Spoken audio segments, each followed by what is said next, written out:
கர்த்தருடைய பரிசுத்த நாமத்திற்கு மகிமை உண்டாவதாக. உங்கள் யாவருக்கும் நம்முடைய ஆண்டவராகிய இயேசு கிறிஸ்துவின் நாமத்தினாலே அன்பின் வாழ்த்துக்களையும் ஸ்தோத்திரங்களையும் தெரிவித்துக் கொள்கிறோம். கர்த்தருடைய மாறாத கிருபை எப்பொழுதும் உங்களோடு இருப்பதாக. தேவன் தம்முடைய பெரிய தயவினால் கடந்த வருடமெல்லாம் காத்து கிருபையாய் நம்மை வேலியடைத்து பொல்லாப்பு நேரிடாதபடி நம்மை நடத்தி வந்த தேவனை நன்றியோடு கூட ஸ்தோத்தரிக்கிறேன். இந்த ஜனவரி மாதத்தினுடைய முதல் ஆராதனையை தந்திருக்கிற கர்த்தரை நல்ல இருதயத்தோடு, நன்றியுள்ள இருதயத்தோடு தேவனை நான் மகிமைப்படுத்துகிறேன். கர்த்தருடைய நாமத்திற்கு மகிமையுண்டாகட்டும். கர்த்தர் மெய்யாகவே கடந்த வருஷமெல்லாம் நல்லவராயிருந்து நம்மை வேலையெடுத்து காத்து வந்த எல்லா வழிகளை நினைத்து நன்றியோடு கூட கர்த்தரை ஸ்தோத்தரிக்கிறேன். இந்த வருஷம் கர்த்தர் நமக்கு தந்திருக்கிற வாக்குத்தத்த வசனம் வெளிப்படுத்தின விசேஷம் 3ஆம் அதிகாரம் 9வது வசனம். Book of Revelation chapter 3 verse 9. இதோ யூதர் அல்லாதிருந்தும் தங்களை யூதர் என்று பொய் சொல்லுகிறவர்களாகிய சாத்தானுடைய கூட்டத்தாரில் சிலரை உனக்கு கொடுப்பேன். இதோ அவர்கள் உன் பாதங்களுக்கு முன்பாக வந்து பணிந்து நான் உன்மேல் அன்பாயிருக்கிறதை அறிந்து கொள்ளும்படி செய்வேன். நான் உன்மேல் அன்பாயிருக்கிறதை அறிந்து கொள்ளும்படி செய்வேன். இது கர்த்தர் நமக்கு இந்த 2026வது வருஷத்திலே நமக்கு தந்திருக்கிற வாக்கு தத்துவம். மெய்யாகவே கர்த்தர் நம்மேல் அன்பாயிருக்கிறார். அன்பாயிருக்கிறதை யூதர்கள் அல்லாதவர்களாயிருந்தும் தங்களை யூதரை போல காண்பிக்கிறவர்கள்.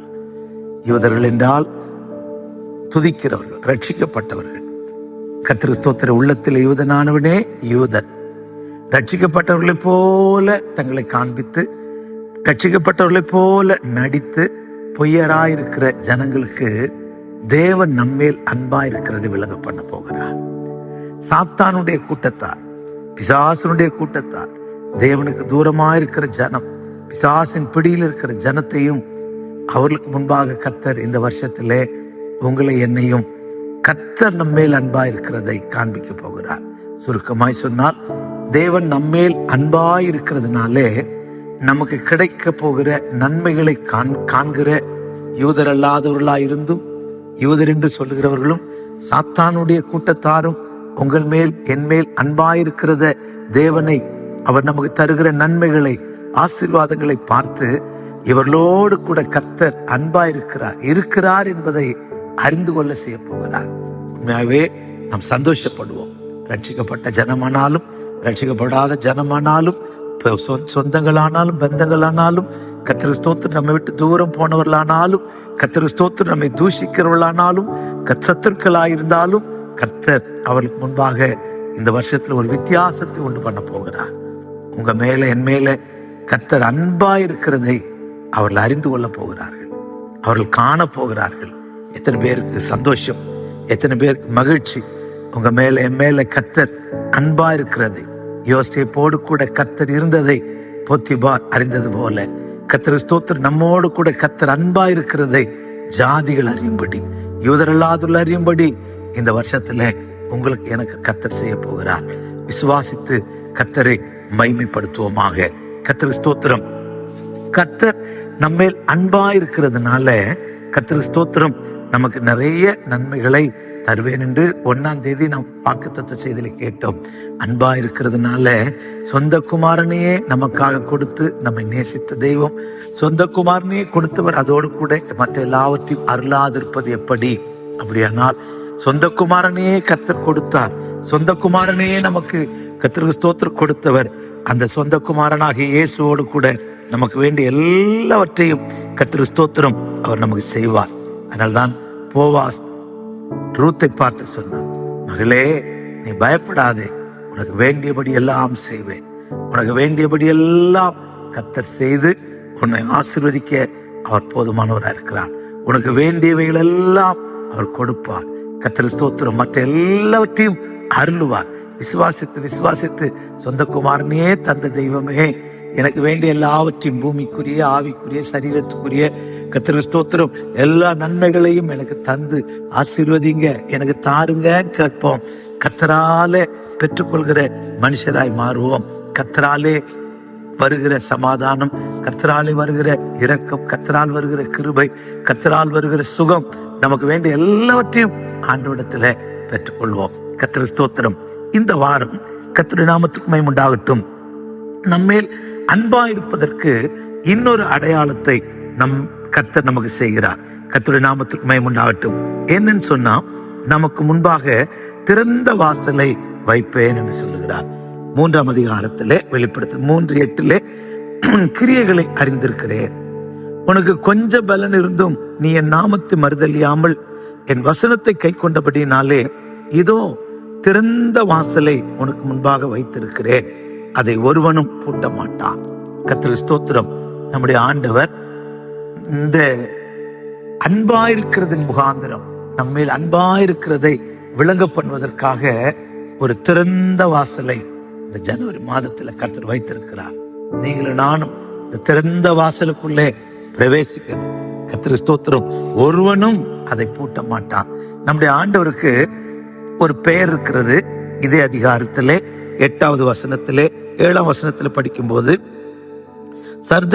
பிலதெல்பியா சபையின் தூதனுக்கு எழுத வேண்டியது என்னவெனில், பரிசுத்தம் உள்ளவரும் சத்தியம் உள்ளவரும் தாவீதின் திறவுகோலை உடையவரும் ஒருவரும் பூட்டக்கூடாதபடிக்கு திறக்கிறவரும் ஒருவரும் திறக்கக்கூடாதபடிக்கு பூட்டுகிறவருமா இருக்கிறவர் சொல்லுகிறதாவது, ஒருவரும் திறக்கக்கூடாது திறவுகோலை உடையவர், தாவீதின் திறவுகோலை உடையவர், ஒருவரும் பூட்டக்கூடாதபடி திறக்கிறவர். கர்த்தர் திறந்தா ஒரு மனுஷனாலும் பூட்டவே முடியாது. கர்த்தர் பூட்டினால் ஒரு மனுஷனாலும் திறக்கவே முடியாது. அவ்வளவு அதிகாரம், அவ்வளவு வல்லமை பெற்ற தெய்வம், அதிகாரம் உள்ள தேவன் இன்றைக்கு உங்களை என்னை பார்த்து சொல்லுகிறார், இதோ உனக்கு முன்பாக நான் திறந்த வாசலை வைக்கிறேன். கர்த்தருடைய நாமத்துக்கு மகிமை உண்டாகட்டும். ஆம் பிரியமானவர்களே, திறந்த வாசலை வைக்க போகிறேன் என்று சொல்லாமல், கர்த்தர் ஸ்தோத்திரம், திறந்த வாசலை வைப்பேன் என்று சொல்லாமல், கர்த்தர் ஸ்தோத்திரம் வைக்க போகிறேன் வைப்பேன் என்று சொல்லாமல், வைத்திருக்கிறேன். அப்படின்னா கர்த்தர் ஆல்ரெடி நமக்காக திறந்த வாசலை வச்சுட்டார். வைத்திருக்கிறேன். கர்த்தருடைய நாமத்துக்கு மகிமை உண்டாகட்டும். வாசலை, திறந்த வாசலை, ஓப்பன் டோரை கர்த்தர் வச்சுட்டார். கர்த்தர் ஸ்தோத்திரம். இனி வைக்க போகிறார் இல்ல, இனிமேல் வைப்பார் என்று இல்ல, கர்த்தர் வச்சுட்டார். எத்தனை பேர் விசுவாசிக்கிறோம்? இந்த வாசல்ல பிரவேசிக்கணும். இதை குறித்து நான் தியானம் பண்ணி கொண்டிருக்கையில கர்த்தர் நமக்காக திறந்து வைத்திருக்கிற ஒரு 3 வாசல்களை குறித்து உங்களோடு கூட நான் பேச ஆசிக்கிறேன். கர்த்தருடைய நாமத்துக்கு மகிமை உண்டாகட்டும். ஆம் பிரியமானவர்களே, திறந்து வைத்திருக்கிற, வைக்க போகிற அல்ல, வைப்பேன் என்றல்ல, திறந்து வைத்திருக்கிற 3 ஆசீர்வாதங்களை உங்களோடு கூட நான் பேச ஆசிக்கிறேன். எத்தனை பேர் சந்தோஷமா இருக்கிறோம்? எனக்கு ஒரு திறந்த வாசலை கர்த்தர் வைத்திருக்கிறார். எனக்கு ஒரு திறந்த வாசலை என் தேவன் வைத்திருக்கிறார். எனக்கு ஒரு திறந்த வாசலை எனக்கு கர்த்தர் வைத்திருக்கிறார். அதற்காக ஸ்தோத்திரம் ஸ்தோத்திரம் ஸ்தோத்திரம் என்று சொல்லி கர்த்தரை நாம் மகிமைப்படுத்துவோமாக. கர்த்தருடைய நாமத்திற்கு மகிமை உண்டாகட்டும். முதலாவது, இயேசு தன்னை குறித்து சொல்லும் போது யோவான் சுவிசேஷம் 10ஆம் அதிகாரத்திலே நானே வாசல், நானே வாசல் என்று ஆண்டவர் சொல்லுகிறார். கர்த்தருக்கு ஸ்தோத்திரம். John the gospel chapter 10 verse 9 இங்க படிக்கும்போது கர்த்தருக்கு ஸ்தோத்திரம், நானே வாசல், என் வழியாய் ஒருவன் உட்பிரவேசித்தால் அவன் ரட்சிக்கப்படுவான், அவன் உள்ளும் புறம்பும் சென்று மேய்ச்சலை கண்டடைவான். கர்த்தருக்கு ஸ்தோத்திரம். ஆம் பிரியமானவர்களே, இங்கே ஆடுகள், மேய்ப்பன், தொழுவம் என்கிற ஒரு வாமையை கர்த்தர் பேசிக் கொண்டிருக்கிறார். கர்த்தருக்கு ஸ்தோத்திரம். இந்த இடத்துல நானே வாசல் என்று சொல்லுகிறார், நானே நல்ல மேய்ப்பன் என்று சொல்லுகிறார். கர்த்தருக்கு ஸ்தோத்திரம். வாசல் வழியாய் பிரவேசிக்கிறவன் ஆடுகளின் மேய்ப்பனாய் இருக்கிறார் என்று தன்னை குறித்து சொல்லுகிறார். கர்த்தருக்கு ஸ்தோத்திரம். வாசலை காக்கிறவன் அதற்கு திறக்கிறான் என்று சொல்லுகிறார். கர்த்தருக்கு ஸ்தோத்திரம். எல்லாவற்றுக்கும் மேலாய் ஆண்டவர் சொல்லுகிறார், நானே வாசல். தேவனுடைய நாமத்துக்கு மகிமை உண்டாகட்டும். ஆம் பிரியமானவர்களே, நம்முடைய இயேசு திறந்த வாசலா இருக்கிறார். நம்முடைய இயேசு நமக்காக திறந்த வாசலா இருக்கிறார். கர்த்தருக்கு ஸ்தோத்திரம். பழைய ஏற்பாட்டு காலத்துல தேவனிடத்துல சேர்வதற்கு ஜனங்கள் பயந்தார்கள். மலை அடிவாரத்துல சேர்வதற்கும் ஜனங்கள் பயந்தார்கள். கர்த்தருக்கு ஸ்தோத்திரம். மோசே பேசட்டும், கர்த்தர் எங்களோடு கூட பேச வேண்டாம். ஆனால் இந்த கிருபையின் காலத்திலே இந்த வாசலாயிருக்கிற இயேசு எப்படி நமக்காக பிதாவிடத்திலே போகிறதற்கு வாசலாய் மாறினார் பிதாவிடத்துல சேர்வதற்கு வாசலாய் மாறினார் என்று சொன்னால் கர்த்தருக்கு ஸ்தோத்திரம். எபிரேயர் நிருபம் 10ஆம் அதிகாரத்திலே Hebrews chapter 10 அங்கே படிக்கும்போது verse 19 and 20 19 20 வசனங்களை நாம் வாசிக்கிற வேளையிலே, ஆகையால் சகோதரரே, நாம் பரிசுத்த ஸ்தலத்திற்குள் பிரவேசிப்பதற்கு இயேசுவானவர் தமது மாம்சமாகிய திரையின் வழியாய் புதிதும் ஜீவனுமான மார்க்கத்தை நமக்கு உண்டு பண்ணினபடியால் அந்த மார்க்கத்தின் வழியாய் பிரவேசிப்பதற்கு அவருடைய இரத்தத்தினாலே நமக்கு தைரியம் உண்டாயிருக்கிறது. கர்த்தருடைய நாமத்துக்கு மகிமை உண்டாகட்டும். ஒரு விருத்த சேதனம் பண்ணப்பட்ட இஸ்ரவேலன் பிரகாரம் வரைக்கும் பிரவேசிப்பார். ஆசாரியர்கள் ஊழியம் செய்வதற்கு பரிசுத்த ஸ்தலத்தில் பிரவேசிப்பார்கள். மகா பரிசுத்த ஸ்தலத்திலே வருஷத்தில் ஒரு முறை பிரதான ஆசாரியன் கையில இரத்தத்தோடும் ஒரு கையில தூப கலசத்தோடும் பிரவேசிப்பான். கர்த்தருக்கு ஸ்தோத்திரம். இந்த பரிசுத்த ஸ்தலத்துக்குள்ளே தான், மகா பரிசுத்த ஸ்தலத்துக்குள்ளே தான் ஒரு உடன்படிக்கை பெட்டி, அந்த பெட்டிக்கு மேல ஒரு மூடி கிருபாசனம், அந்த மூடிக்கு மேல 2 கேருபீன்கள், அதன் நடுவில் தான் கர்த்தர் வாசமாகி இருக்கிறார். கர்த்தர் அதிலே உலாவிக் கொண்டிருக்கிறார். கர்த்தர் அங்கே தங்கி பேசுகிற தேவனாய் இருக்கிறார். சாட்சி பெட்டி மீதிலே நான் இருந்து நான் உன்னோடு கூட பேசுவேன் என்று கர்த்தர் யாத்திராகம புஸ்தகத்தில் சொல்லி இருக்கிறார். இந்த மகா பரிசுத்த ஸ்தலத்திலே மனுஷன் பிரவேசிக்க கூடாதபடிக்கு ஒரு திரை, வெயில், அது தடையாயிருந்தது. யாத்திராகம புஸ்தகம் 26ஆம் அதிகாரம் 33வது வசனத்திலே படிக்கும்போது, எக்ஸோடஸ் chapter 26 verse 33 அங்கே படிக்கும்போது அந்த கர்த்தர் ஸ்தோத்திரம் அதை வாசிக்கிறேன். 26:33 கொக்கிகளின் கீழே அந்த திரைச்சீலை தொங்கவிடப்பட்டு சாட்சி பெட்டியை அங்கே திரைக்குள்ளாக வைக்க கடவாய். அந்த திரைச்சீலை பரிசுத்த ஸ்தலத்திற்கும் மகா பரிசுத்த ஸ்தலத்திற்கும் பிரிவை உண்டாக்கும். இங்கே ஒரு திரைச்சீலை, இந்த திரைச்சீலை மகா பரிசுத்த ஸ்தலத்திலும் பரிசுத்த ஸ்தலத்தை பிரிக்கிற இடமா இருந்தது. கர்த்தர் ஸ்தோத்திரம். இந்த திரை கிழிக்கப்படணும். கர்த்தர் ஸ்தோத்திரம். மத்தேயு சுவிசேஷம் 27ஆம் அதிகாரம் 51வது வசனத்திலே நாம் படிக்கும்போது, மேத்யூ காஸ்பல் chapter 27 verse 51 அங்கே படிக்கும்போதும், லூக் chapter 30 23:45 23:45 நாம் படிக்கும் போதும் இந்த திரைச்சீலை கிழிக்கப்பட்டதை குறித்து நமக்கு வாசிக்க முடியும். கர்த்தருடைய நாமத்துக்கு மகிமை உண்டாகட்டும். அப்பொழுது தேவாலயத்தின் திரைச்சீலை மேல் தொடங்கி கீழ் வரைக்கும் 2ஆக கிழிந்தது. பூமி அதிர்ந்து கண்மலைகள் பிளந்தது. இயேசு மறுபடியும் மகா சத்தமாய் கூப்பிட்டு ஆவியை விட்டார். இயேசு தம்முடைய தேகமாகிய திரையை கிழித்ததினாலே பரிசுத்த ஸ்தலத்தையும் மகா பரிசுத்த ஸ்தலத்தையும் கிழிக்கிற வாசலை கர்த்தர் திறந்து வைத்தார். இயேசு கிறிஸ்து ஜீவனை விட்ட போது, இயேசு மகா சத்தமாய் தேவனை கூப்பிட்டு ஜீவனை விட்ட போது, பரிசுத்த ஸ்தலத்தை மகா பரிசுத்த ஸ்தலத்தையும் பிரிக்கிற திரைச்சீலை மேலிருந்து கீழாய் கிழிந்தது. அதனாலே நமக்கு ஒரு பாதை திறந்திருக்கிறது. அதனாலே நமக்கு ஒரு வாசல் திறந்திருக்கிறது. அதை தான் எபிரேயர் 4:16 அப்போஸ்தலன் சொல்லும் போது கர்த்தர் ஸ்தோத்திரம் என்ன சொல்லுகிறார்? நாம் தைரியமாய் கிருபாசன தண்டையிலே சேரக்கடவோம். நாம் தைரியமாய் ஏற்ற காலத்து கிருபையை பெறவும், இரக்கத்தை பெறவும், சகாயத்தை பெறவும் தைரியமாய் கிருபாசன தண்டை செல்வோம். நாம் இரக்கத்தை பெறவும், ஏற்ற சமயத்தில் சகாயம் செய்யும் கிருபை அடையவும் தைரியமாய் கிருபாசன தண்டையில் சேரக்கடவோம். ஆம் பிரியமானவர்களே, பரிசுத்த ஸ்தலத்துக்கு போகிற வாசல் அடைக்கப்பட்டது. இயேசு ஆதாமையும் ஏவாளையும் தோட்டத்தை விட்டு துரத்தின பின்பு தோட்டத்துக்குள்ளே ஒரு காவல் வைத்தார். சுடர் ஒளி வீசுகிற பட்டயத்தை வைத்தார். ஒருவனும் உள்ளே பிரவேசிக்க முடியாது, ஒருவனும் கிட்டி சேர முடியாது, ஒருவனும் இது ஏதேனுக்குள்ள போக முடியாது. வாசல் அடைக்கப்பட்டிருந்தது. சுடர் ஒளி வீசுகிற பட்டயம் உள்ளே பிரவேசிக்கிறவனை வெட்டுவதற்காக வைத்திருந்தார். ஆனால் இப்பொழுதோ இயேசு தம்முடைய தேகமாகிய திரையை கிழித்ததினாலே அவர் மகா சத்தமாய் இயேசு பிதாவை நோக்கி தன் ஜீவனை அவருடைய கையில ஒப்பு கொடுத்த போது திரைச்சீலை கிழிந்தது. இதைதான் கர்த்தர் ஸ்தோத்திரம் 10ஆம் அதிகாரத்திலே 19-20 வசனத்திலே நாம் வாசிக்க கேட்டோம். என்ன வாசித்தோம்? கர்த்தர் ஸ்தோத்திரம். பரிசுத்த ஸ்தலத்துக்கு பிரவேசிப்பதற்கு இயேசுவானவர் மாம்சமாகிய திரையின் வழியாய் புதிதும் ஜீவனுமான மார்க்கத்தை உண்டு பண்ணினார். இப்போ நமக்காக திறந்த வாசலை வைத்திருக்கிறேன். பிலதெல்பியா சபையே, உனக்காக திறந்த வாசலை வைத்திருக்கிறேன். இந்த திறந்த வாசல் எதுக்கு தெரியுமா? கர்த்தர் ஸ்தோத்திரம், இயேசுவினிடத்துல தைரியமாய் சேரலாம், இயேசுவினிடத்துல கிருபை பெற சேரலாம், இயேசுவினிடத்துல இரக்கத்தை பெற சேரலாம், இயேசுவினிடத்துல ஏற்ற காலத்து சகாயத்தை பெறும்படிக்கு தைரியமாய் நாம் கிருபாசன தண்டையில சேரலாம். கர்த்தருடைய நாமத்துக்கு மகிமை உண்டாகட்டும். ஒரு காலத்திலே மாடு அறுந்த போது உடன்படிக்கை பெட்டி தொட்டவனே செத்து போனான். கர்த்தர் ஸ்தோத்திரம். பிரியமானவர்களே, உங்களுக்கு எனக்கு எவ்வளவு பெரிய பாக்கியம்! இந்த கிருபாசனமாய் இருக்கிற இயேசுவிடத்திலே தைரியமாய் பிரவேசிப்பதற்கு ஒரு பாதை திறந்திருக்கிறார், வாசல் திறந்திருக்கிறார். நீங்கள நானும் இயேசுவோடு கூட கிட்டி சேர நம்மை சமர்ப்பிப்போமா? கர்த்தருக்கு ஸ்தோத்திரம். ஆம், எப்பொழுதும் அவரிடத்துல சேரலாம். கர்த்தருக்கு ஸ்தோத்திரம்.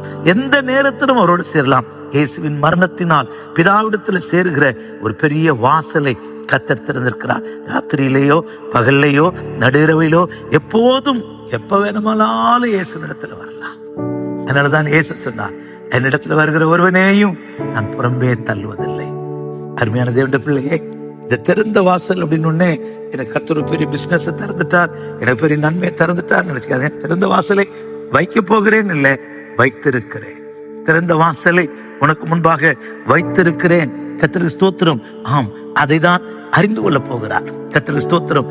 தம்முடைய மரணத்தினால் தன்னுடைய ஜீவனை ஊற்றி தெய்வமாகிய சரீரத்தை கிழிக்க ஒப்பு கொடுத்து நமக்கு ஒரு வாசலை திறந்திருக்கிறார். கர்த்தருக்கு ஸ்தோத்திரம். அதனால்தான் நானே வாசல். அழகாய் சொல்லுகிறார், நானே வாசல். இயேசு வாசலா இருக்கிறார்.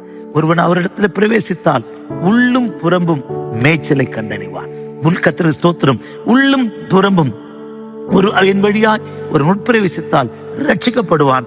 அவன் உள்ளும் புறம்பும் மேய்ச்சலை கண்டடைவான். நல்ல மேய்ச்சலை கண்டடைய, நல்ல சக்கியத்தை பெற்றுக்கொள்ள, நல்ல இரக்கத்தை பெற்றுக்கொள்ள, கொழுத்து வளர்வதற்கு இயேசுவோடு கூட நாம் நெருங்கி சேருவோம். வாசல் வழியாய் சேருவோம். இந்த வாசல் ராத்திரி பகலாய் பூட்டாமல் திறந்தே கர்த்தர் நமக்கு வைத்திருக்கிறார். திறந்தே நமக்கு கர்த்தர் வைத்திருக்கிறார். கர்த்தருடைய நாமத்துக்கு மகிமை உண்டாகட்டும். பிரியமானவர்களே, நமக்காக திறக்கப்பட்டிருக்கிற ஒரு வாசல். இரண்டாவது ஒரு வாசல், கர்த்தருக்கு ஸ்தோத்திரம்.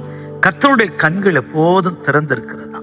கர்த்தருடைய கண்கள் எப்போதும் நமக்காக திறந்திருக்கிறதா? கர்த்தருக்கு ஸ்தோத்திரம். 34ஆம் சங்கீதத்திலே 8ஆம் வசனத்திலே நாம் படிக்கும்போது, சங்கீதம் 34:18, Psalms 34:18, அங்கே சொல்லப்பட்டிருக்கு, கர்த்தருடைய நாமத்துக்கு மகிமை உண்டாகட்டும். ஸ்தோத்திரம்.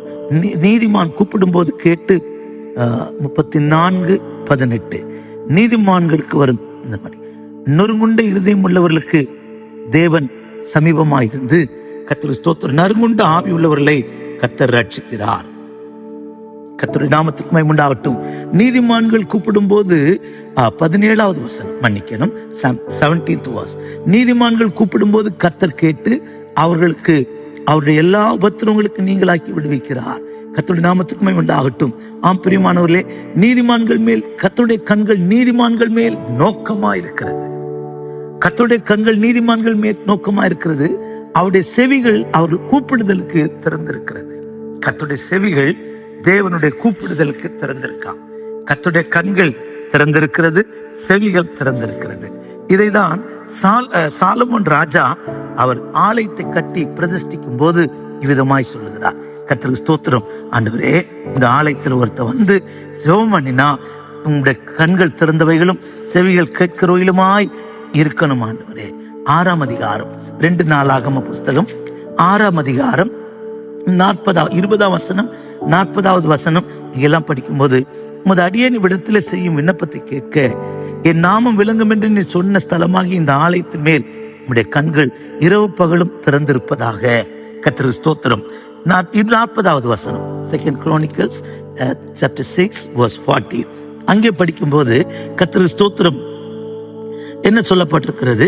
கர்த்தருக்கு ஸ்தோத்திரம். உம்முடைய ஸ்தலமாகிய பரலோகத்திலிருந்து தேவரீர் அவர்கள் விண்ணப்பத்தை ஜெபங்களை கேட்டு அவள் நியாயத்தை விசாரித்து உமக்கு விரோதமாய் பாவம் செய்த உம்முடைய ஜனத்திற்கு மன்னித்தருளும்.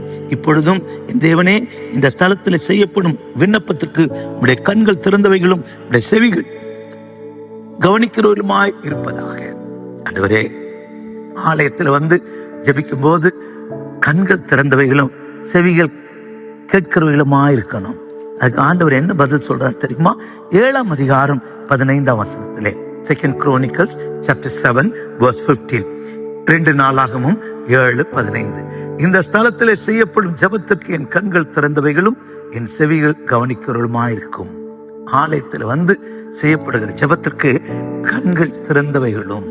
அப்படியானால் ஆலயத்திலே தான் தேவன் தன்னுடைய இருதயத்தையும் தன்னுடைய செவியையும் என்னாலும் வைத்திருக்கிறார் என்று சொல்லப்பட்டிருக்கிறது. 16வது வசனத்திலே, என் நாமம் இந்த ஆலயத்தில் என்றென்றைக்கும் இருக்கும்படி நான் இந்த தெரிந்து கொண்டு பரிசுத்தப்படுத்தினேன். என் கண்களும் என் இருதயம் என்னாலும் இங்கே இருக்கும். என் கண்கள் கர்த்தர் ஸ்தோத்திர திறந்தவைகளும். கர்த்தருடைய கண்கள், அந்த கண் நம்மை நோக்கி பார்க்கிற வாசல். கர்த்தருடைய கண்ணை நம்மை நோக்கி பார்க்கிற, நம்மை கவனிக்கிற, நம்முடைய ஜெபத்தை கேட்கிற வாசலுக்கு நான் ஒப்பிட்டு பேசுகிறேன். கர்த்தருடைய நாமத்திற்கு மகிமை உண்டாகட்டும். எனக்கு அருமையானவர்களே, கர்த்தர் ஸ்தோத்திரம். எப்போதும் ஜெபிக்கிறவர்களுக்கு நேரே கர்த்தருடைய கண்கள் திறந்திருக்கிறது. திறந்த வாசலை உனக்கு முன்பாக வைத்திருக்கிறேன். கர்த்தர் ஸ்தோத்திரம். இன்னொரு வாசலை கர்த்தர் திறந்திருக்கிறார். உன்னை கவனிக்கிற, உன் பிரச்சனை கேட்கிற, உன் விண்ணப்பத்தை கேட்கிற, உன் ஜெபத்தை கேட்கிற கர்த்தர் ஸ்தோத்திரம். தேவனுடைய கண்கள், தேவனுடைய இருதயம், கர்த்தர் ஸ்தோத்திரம், தேவனுடைய செவிகள் உனக்காக எப்போதும் திறந்திருக்கிறது. இதை இனிமேல் திறக்க போகிறவர் அல்ல, திறந்து வைத்திருக்கிறார். என் கரம் குறுகி போயிற்றோ, கர்த்தர் ஸ்தோத்திரம். என் செவிகள் மந்தமாகவும் இல்லை, என் கரம் குறுகி போகவும் இல்லை என்று சொல்லுகிற கர்த்தர் அவர். அப்படியானால் கர்த்தருடைய செவிகள் நம்முடைய விண்ணப்பத்தை கேட்கிறவைகளும், கர்த்தருடைய கண்கள் நம்மை நீதிமான்கள் மேல் நோக்கமாயிருக்கவும், கர்த்தருடைய இருதயம் நமக்கு நன்மை செய்வோம் போதும் ஆலயத்தில் திறந்திருக்கிறது. அருமையான தேவனுடைய பிள்ளையே, ஆலயத்துக்கு வருவாயா? ஆலயத்தில் திறந்திருக்கிற வாசலிலே பிரவேசிப்பாயா? கர்த்தருடைய கண்கள் உன்னை காண உன்னை ஒப்பு கொடுப்பாயா? கர்த்தருடைய செவிகள் கேட்க நீ சத்தமிட்டு ஜெபிப்பாயா? உன் வாயை திறந்து இருதயத்தை ஊற்றுவாயா? அப்படியானால் மனுஷன் உனக்கு செவி கொடாவிட்டாலும், எந்த மனுஷனும் உனக்கு பதில் கொடாமல் போனாலும், உனக்காக எனக்காக கர்த்தர் ஸ்தோத்திரம். முதல்ல நாம் கேட்டது போல இயேசுவாகிய வாசல் அவர் மரணத்தின் நிமித்தம் நமக்காக திறந்து வைத்திருக்கிறார். தெய்வத்தோடு பேசுவதற்கு, தேவனோடு கிட்டி சேர்வதற்கு. 2வது, எப்போதும் ஜெபம் என்பது தேவனோடு பேசுகிற, தேவனோடு உறவாடுகிற இடம். தேவனோடு உறவாடுவதற்கு, தேவன் உன்னை கவனிப்பதற்கு, உன் ஜெபத்தை கேட்பதற்கு, உன்னோடு பேசுவதற்கு வாசலை திறந்து வைத்திருக்கிறார். ஆலயத்துக்குள்ளே ஓடிவா. கர்த்தர் ஸ்தோத்திரம். தாயோடு கூடவே, தாய் பின்னாடியே சுற்றிக்கிட்டு இருந்த யாக்கோபு ஒரு நாள் கர்த்தர் ஸ்தோத்திரம், தாயினால் தகப்பனால் நீ மாமன் வீட்டுக்கு போயிரு சொல்லி அனுப்பினார்கள். எல்லாவற்றையும் விட்டுட்டு கர்த்தர் ஸ்தோத்திரம், தாய் தகப்பன் எல்லாத்தையும் விட்டுட்டு ஒரு கோலோடு கூட வருகிறார். லூசிலே வந்து படுத்துக்கொண்டு நித்திரை செய்து எழுப்புகிறான். என்ன சொன்னான் தெரியுமா? மெய்யாகவும் இந்த ஸ்தலத்தில் இருக்கிறார், இதை நான் அறியாமல் போனேன். கர்த்தர் ஸ்தோத்திரம். அந்த ஸ்தலத்திலே கர்த்தர் இருக்கிறதை அவன் அறியாமல் போனேன் என்று வருத்தத்தோடு சொல்லுகிறார். மெய்யாகவே கர்த்தர் ஸ்தோத்திரம். நாம் நம்முடைய வீட்டில இருந்து ஜெபிக்கிறதை விட ஆலயத்துல போய் நீ ஜெபித்து பாருங்க.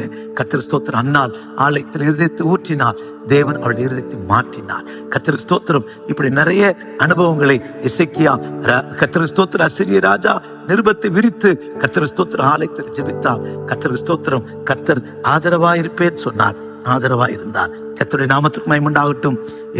நெகேமியா இதைதான் எடுத்து ஜெபிக்கிறார். நெகேமியாவின் புஸ்தகத்திலே 1ஆம் அதிகாரம் 6ஆம் வசனத்திலே நாம் படிக்கும்போது நெகேமியா கர்த்தர் ஸ்தோத்திரம் என்ன சொல்லி ஜெபிக்கிறார்? உமது அடியார்களாகிய இஸ்ரவேல் புத்திரருக்காக இன்று இரவும் பகலும் முன்பாக மன்றாடி, இஸ்ரவேல் புத்திரர் நாங்கள் விரோதமாக செய்த பாவங்களை அறிக்கையிடுகிற அடியனோடு ஜெபத்தை கேட்கிறதுக்கு உடைய செவிகள் கவனிக்கிறதும் உடைய கண்கள் திறந்தும் இருக்குவதாக நான் என் தகப்பன் வீட்டாரும் பாவம் செய்தோம். அதற்கு ஸ்தோத்திரம். அவன் சொல்லி ஜெபிக்கிறான். செவிகள் கண்கள் திறந்தவைகள், செவிகள் கேட்கிறதுமா இருக்கட்டும். திறந்திருக்கிற கண்களுக்காய் ஸ்தோத்திரம். நீங்கள் இன்றைக்கு விசுவாசிங்க. என் ஜெபத்தை கேட்க, என் விண்ணப்பத்தை கேட்க, எனக்கு இருதயத்தை கண்களை திறந்து வைத்திருக்கிற தேவனுக்கு ஸ்தோத்திரம். இப்படி ஒரு வாசலை வைத்திருக்கிற தேவனுக்கு ஸ்தோத்திரம். உறவாடுவதற்கு ஒரு வாசலை வைத்திருக்கிற கர்த்தருக்கு ஸ்தோத்திரம். நான் அதிகமாய் ஜெபிப்பேன். கர்த்தர் என் மேல் கண்களை வைத்து நோக்கமா இருக்கிறார். எனக்காக இதயத்தை திறந்து, அவருடைய செவிகளை திறந்து என் விண்ணப்பத்தை கேட்க ஆசையா இருக்கிறார். அதற்காக ஸ்தோத்திரம். 3வது ஒரு வாசல், அதை சொல்லி நான் முடிக்க விரும்புகிறேன். கர்த்தருக்கு ஸ்தோத்திரம். வானத்தை அடைக்க ஒரு மனுஷன் ஆள முடியாது. கர்த்தருக்கு ஸ்தோத்திரம். வானத்தை அடைக்க ஒரு மனுஷன் ஆள முடியாது. கர்த்தருடைய நாமத்துக்கு மகிமை உண்டாகட்டும். ஆம் பிரியமானவர்களே, இஸ்ரவேல் ஜனங்கள் எகிப்தை விட்டு வெளியே வந்தாங்க. ரொம்ப சந்தோஷம். அவர்கள் வெளியே வந்தபோது நடந்து வருகிற பாதையில முதல்ல ஒரு செங்கடல், பின்னிட்டு பார்த்தால் பார்வோன், வலதுபுறம் இடதுபுறம் வானளவையா குன்று. கர்த்தர் ஸ்தோத்திரம். பார்வோன் என்ன சொல்லுகிறான் தெரியுமா? அவர் வனாந்திரத்தில் அலைந்து திரிகிறார், வனாந்திரம் அவர்களை அடைத்து போட்டது. அந்த வசனம் படிக்கும் போது துக்கமா இருக்கும், வேதனையா இருக்கும். சாத்தானி விதமாய் சொல்லுகிறான். யாத்திராகம புஸ்தகத்திலே பார்வோன் இஸ்ரவேல் ஜனங்களை பார்த்து சொல்லுகிற ஒரு வார்த்தை, வனாந்திரம் அவர்களை அடைத்து போட்டது, அவர் வனாந்திரத்தில் அலைந்து திரிகிறார்கள். கர்த்தருடைய நாமத்திற்கு மகிமை உண்டாகட்டும். வனாந்திரம் அவர்களை அடைத்து போட்டது. நாம் பிரியமானவர்களே, நம்மை ஒருவேளை வனாந்திரம் அடைத்து போட்டது போல இருக்கலாம். யாத்திராகமம் 14:3 அப்பொழுது பார்வோன் இஸ்ரவேல் புத்திரரை குறித்து அவர்கள் தேசத்திலே திகைத்து திரிகிறார்கள், வனாந்திரம் அவர்களை அடைத்து போட்டது. வனாந்திரத்தில் ஒரு வாசல் அடைக்கப்பட்டது, செங்கடல் அடைத்து போட்டது. பின்னாடி போக முடியாது, முன்னாடி வலதுபுறம் இடதுபுறம் ஏறி போக முடியாது. ஆனா ஒண்ணு, வானத்தை அடைக்க ஒரு மனுஷனால முடியாது. மனுஷன் முன்னையும் அடைக்கலாம், பின்னையும் அடைக்கலாம், வலதுபுறம் இடதுபுறம் அடைக்கலாம். வானத்தை அடைக்க ஒரு மனுஷனால முடியாது. உபாகம புஸ்தகம் 28ஆம் அதிகாரம், டியூட்டானமி 28:12 அங்கே ஆண்டவர் சொல்லும் போது விதமாய் சொல்லுகிறார். என்ன சொல்றார் தெரியுமா? கர்த்தர் ஸ்தோத்திரம். ஏற்ற காலத்திலே மழை பெய்யும். கர்த்தர் ஸ்தோத்திரம். இன்று நான் விதிக்கிற கர்த்தருடைய நாமத்துக்கு மகிமை உண்டாகட்டும். 12வது வசனம், ஏற்ற காலத்திலே மழை பெய்யும், கையிட்டு செய்யும் வேலைகள் எல்லாம் ஆசீர்வதிக்கும். கர்த்தர் உமக்கு தமது நல்ல பொக்கிஷசாலைய வானத்தை திறப்பார். கர்த்தருடைய நாமத்துக்கு மகிமை உண்டாகும். கர்த்தர் வானத்தை அடைக்க ஒரு மனுஷனால முடியாதையா. அநேகருக்காக கர்த்தர் வானத்தை திறந்திருக்கிறார். அப்படியானால் நமக்காக வானம் எப்போதும் திறந்தே இருக்கிறது. வலதுபுறம் இடதுபுறம் முற்புறம் பின்புறம் எல்லாம் பார்க்கிறோம், வானத்தை பார்க்க மறந்துடுறோம். வானத்தை பார்க்க மறந்துடுறோம். வானத்தை நோக்கி பார்ப்போம், வானத்தை அண்ணாந்து பார்ப்போம். கலிலேய மனுஷரே, ஏன் வானத்தை அண்ணாந்து பார்க்கிறீர்கள்? கர்த்தருக்கு ஸ்தோத்திரம். வானத்திலிருந்து உனக்கு எனக்கு ஒத்தாசை வரும். கர்த்தருக்கு ஸ்தோத்திரம். மெய்யான வாசலாயிருக்கிற இயேசு என்கிற வாசல் திறக்கப்பட்டிருக்கிறது. கர்த்தருக்கு ஸ்தோத்திரம். நமக்காக கர்த்தருடைய கண்கள் திறக்கப்பட்டிருக்கிறது. நமக்காக வானத்தை கர்த்தர் திறந்திருக்கிறார். சேவானுக்கு, நாத்தான்வேலுக்கு சொன்னார், வானம் திறந்திருக்கிறதை காண்பா என்றார். கர்த்தர் ஸ்தேவான் வானம் திறந்திருக்கிறதை கண்டார். உபத்திரத்தின் மத்தியிலே உபத்திரத்தை மனுஷர் வீசுகிற கல்லை பார்க்கல, இயேசுவை வானம் திறந்து பிதாவின் வலது பாரசத்திலே எழுமியிருக்கிற இயேசுவை ஸ்தேவான் கண்டான். பேதுருக்கு வானம் திறந்தது. கர்த்தர் ஸ்தோத்திரம். இயேசு ஜெபித்த போது லூக்கா 3:21 படிக்கும் போது வானம் திறந்தது. இந்த முதல் வாரத்துல 4ஆம் தேதி உன்னோடு என்னோடு கர்த்தர் பேசுகிறார். கர்த்தர் ஸ்தோத்திரம். பிரியமானவர்களே, என்ன பேசுகிறார் தெரியுமா? நான் உனக்காக திறந்த வாசலை வைத்திருக்கிறேன், வைக்க போகிறேன். இல்லை, வச்சிட்டார். முதலாவது இயேசுவின் மூலமாய் திறந்த வாசல். 2வது கர்த்தருடைய கண்கள். 3வது வானம் நமக்காய் திறந்திருக்கிறது. வானம் திறந்து நம்மை கர்த்தர் ஆசீர்வதிப்பாராக. ஜெபிக்கலாமா? கர்த்தாவே, உமக்கு ஸ்தோத்திரம். அடியார்களை தாழ்த்துகிற பெருமையாக்குறோம். இறக்கும் கிருபை ஆண்டவர் இதுவரை எங்களோடு கூட இருந்து இந்த முதல் ஆராதனையை இந்த வருஷத்துல காண செய்த கிருபை எண்ணி நன்றியோடு ஸ்தோத்திரிக்கிறோம். கர்த்தாவே, நீர் ஆசீர்வதியும் சேஷமாய். ஆண்டவரே, திறந்த வாசல் நோக்கும்பா வைத்திருக்கிறேன். எங்களுக்கு வைத்திருக்கிற வாசல் காய் ஸ்தோத்திரம். இயேசு என்கிற வாசல் பிதாவோடு உறவாட, பிதாவோடு கிட்டி சேர, ஏற்ற காலத்து சகாயம் பெற, இரக்கத்தை பெற என்றவரே நாங்கள் அந்த வாசல் வழியாய் நெருங்கி சேர பிரவேசிப்பது விஷயம். 2வது ஒரு வாசல் ஆண்டவரே, எங்களுக்காக உடைய கண்கள் ஆலயத்தில் திறந்திருக்கிறதையா, திறந்திருக்கிற ஆலயத்தில் தேவனோடு கூட ஒரு நல்ல க்ளோஸ் இன்டிமேஷனோடு கூட ஜீவிக்கிற வாழ்க்கை இந்த வருஷம் தாரு. 3வது, எங்களுக்கு மனுஷன் சகல வழிகளை அடைக்கலாம், வனாந்திரமைகளை அடைக்கலாம். ஆனால் கர்த்தருக்கு ஸ்தோத்திரம், நாங்கள் வானத்தை பார்க்கிறோம். அடைக்கப்பட்ட சூழ்நிலை அல்ல, வானத்தை பார்த்து நன்மைகளை பெற்றுக்கொள்ள உதவி செய்யும். எங்களுக்காய் திறந்திருக்கிற வாசல் காய் ஸ்தோத்திரம். கிருபை நன்மைகளை தொடரட்டும், நடத்தட்டும், ஆசீர்வதிக்கட்டும். இயேசுவின் நாமத்தில் பிதாவே, ஆமென், ஆமென். God bless you. Praise the Lord.